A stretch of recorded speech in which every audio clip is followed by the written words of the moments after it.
एक दौर था मान्यवर जब भारत की अर्थव्यवस्था का मजाक उड़ाया जाता था। इसको कहा जाता this is the Hindu growth rate. जब से हम लोग आए हैं, यानी जो लोग कहते हैं कि उन्हें हिंदू ग्रोथ रेट ज्यादा अच्छी लगती थी, अब ये 7.8% की हिंदुत्व की ग्रोथ रेट है, क्योंकि अब वो लोग आए हैं जो हिंदुत्व में विश्वास करते हैं। प्रधानमंत्री श्री नरेंद्र मोदी जी इस बात को भली भांति उन्होंने समझा कि उनका धन को किस मार्ग से व्यय करना चाहिए।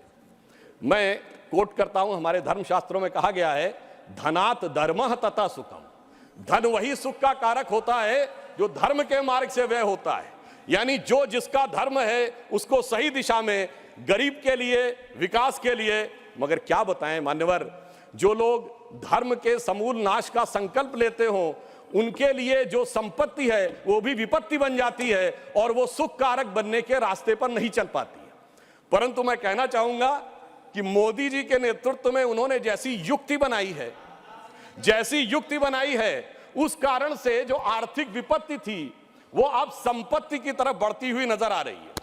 अब यहां पर मैं एक और बात भी कहना चाहूंगा मान्यवर, कई बार लोग ये कहते हैं कि साहब आप लोग आर्थिक विषय की बात करते हैं, मगर मैं ध्यान दिलाना चाहूंगा कई बार आर्थिक विषयों की बात करते करते लोग किसी दूसरे विषय पे चले जाते थे। मैं ये याद दिलाना चाहता हूं, एक दौर था मान्यवर जब भारत की अर्थव्यवस्था का मजाक उड़ाया जाता था। क्या कहा जाता था? ये 2% से ऊपर कभी ग्रो ही नहीं कर सकते। इसको कहा जाता this is the Hindu growth rate. ये कह के हमारा मजाक उड़ाया जाता था कि ये कभी 2% से ऊपर ग्रो नहीं कर सकते मान्यवर। मगर जब से हम लोग आए हैं, यानी जो लोग कहते हैं कि उन्हें हिंदू ग्रोथ रेट ज्यादा अच्छी लगती थी, अब ये 7.8% की हिंदुत्व की ग्रोथ रेट है, क्योंकि अब वो लोग आए हैं जो हिंदुत्व में विश्वास करते हैं। और मैं ये भी एक याद दिलाना चाहता हूं, इसे कोई संयोग माने या दैव योग माने, मान्यवर जब भारत स्वतंत्र हुआ, इस बार की दीपावली के लिए मैं एक और बात भी कहना चाहूंगा, एक नया परिवर्तन भारत का जानते कैसे आया? ये सब कुछ जनता के सहयोग, समर्थन और मोदी जी की युक्ति के साथ तो हो ही रहा है। एक नया स्वरूप भी भारत का उभर रहा है। वो क्या है? जब मान्यवर देश आजाद हुआ तो उस समय भारत की अर्थव्यवस्था पे ताला लगा हुआ था। हमारे तुरंत विपक्षी लोग कहते साहब कुछ था नहीं, बहुत कुछ हम कर नहीं सकते थे। और जब ताला खुला उस समय श्री राम लला विराजमान भी ताले में ही थे। जैसे ही राम मंदिर का आंदोलन शुरू हुआ, अर्थव्यवस्था के अंदर भी नया परिवर्तन शुरू हुआ। 90 से 92 का ही दौर है अर्थव्यवस्था में भी बदलाव का, भारत की अर्थव्यवस्था के खुलने का, भारत की राजनीति की व्यवस्था के भी बदलने का। और यही वो दौर है जिस समय विवादित ढांचा भी गिरा और नेहरूवियन मॉडल भी समाप्त हुआ। यानी अगर आप देखें तो वो दौर था जब फॉरेन एक्सचेंज रिजर्व भी 1 बिलियन पे था। परंतु मैं ये याद दिलाना चाहता हूं, कुछ लोग लगेगा ये तुलना है क्या, तो मैं ये भी याद दिलाना चाहता हूं, उसके बाद एक बड़ा दौर आया जब 2003-4 में, आप याद करिए, हम करंट अकाउंट सरप्लस कंट्री बने।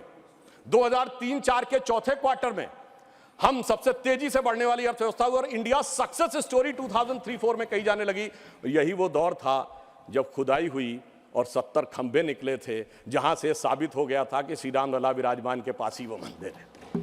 अब आप आइए साहब, उसके बाद 2019 में जब जजमेंट आया तो तब 1 बिलियन था, जब खंबे निकले तो फॉरेन एक्सचेंज रिजर्व 100 बिलियन था, अब मोदी जी के नेतृत्व में 500 बिलियन पहुंच गया। और इतना ही नहीं मान्यवर, अब जब राम मंदिर बनने जा रहा है तो हम 5वीं बड़ी अर्थव्यवस्था है, चौथे बड़े स्टॉक एक्सचेंज है, तीसरे बड़े ऑटोमोबाइल मैन्युफैक्चरर हैं, दूसरे बड़े मोबाइल के मैन्युफैक्चरर हैं, इंफ्रास्ट्रक्चर में इन्वेस्ट करने वाले हम नंबर 1 के देश हैं और चांद के छूते कोने को छूने वाले देश भी बन गए हैं।